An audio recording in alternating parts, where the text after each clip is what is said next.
পাশের বাড়ি বৌদি বা আন্টি পটানোর কৌশল ছেলেদের জন্য 100 ভাগ কাজে দিবে। এটা ঠিক যে যুবক বয়সের ছেলেদের অল্প বয়সী মেয়েদের তুলনায় একটু বেশি বয়সের মহিলাদের প্রতি আগ্রহ একটু বেশি থাকে।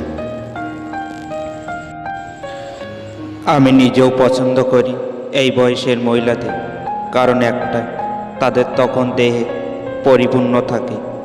আর ন্যাচারালি এইগুলো বঙ্গের মানুষ খুব পছন্দ করে। আর এই বয়সের যেসব মহিলাদের তাদের ফিটনেস একটু ধরে রেখেছে, তাদের কথা আর নাই বাই বললাম, রীতিমতো তুফান বয়ে যায় তাদের অন্তরে। আর একটা কথা না বললেই হয় না, এদের কিন্তু খুব সহজেই পটানো যায়। মহিলাদের মন জয় করতে কিছু কৌশল অনুসরণ করতে হবে, তা না হলে শিকার পাওয়া সম্ভব নয়। শারীরিক সম্পর্ক করার আগে তাদের ইচ্ছার প্রতি সম্মান দেখাতে হবে।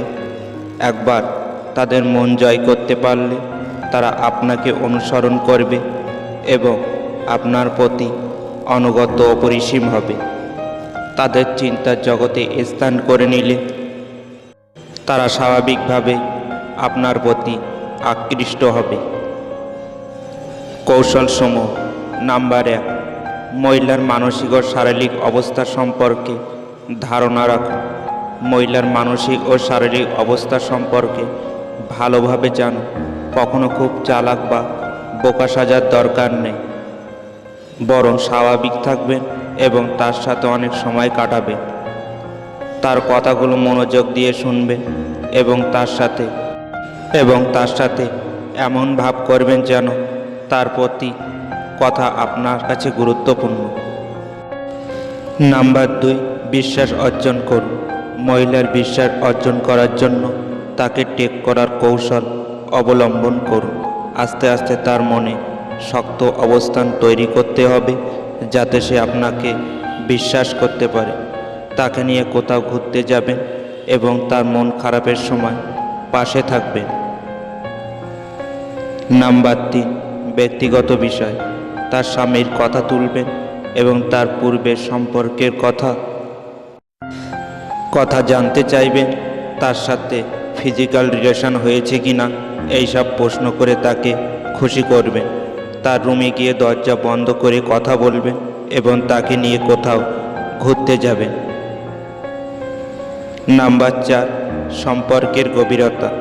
যখন মহিলার সাথে সম্পর্ক গভীর হবে তখন তার সাথে আরও বেশি সময় কাটান। তাকে বোঝাতে চেষ্টা করুন যে আপনি তার প্রতি কতটা যত্নশীল এবং তার সুখের জন্য সব কিছুই করতে প্রস্তুত। তাকে নিয়ে কোথাও ঘুরতে যাবেন এবং তার সাথে রোমান্টিক মুহূর্তগুলো কাটান। নাম্বার 5, নির্ভরশীলতা। মহিলাকে এমনভাবে বোঝান যেন সে আপনাকে সবসময় নির্ভর করতে পারে। তার সব সমস্যা পাশে থাকুন এবং তার মানসিক সমর্থন দিন। এইভাবে তার মনে আপনার প্রতি বিশ্বাস ও ভালোবাসা জন্মাবে।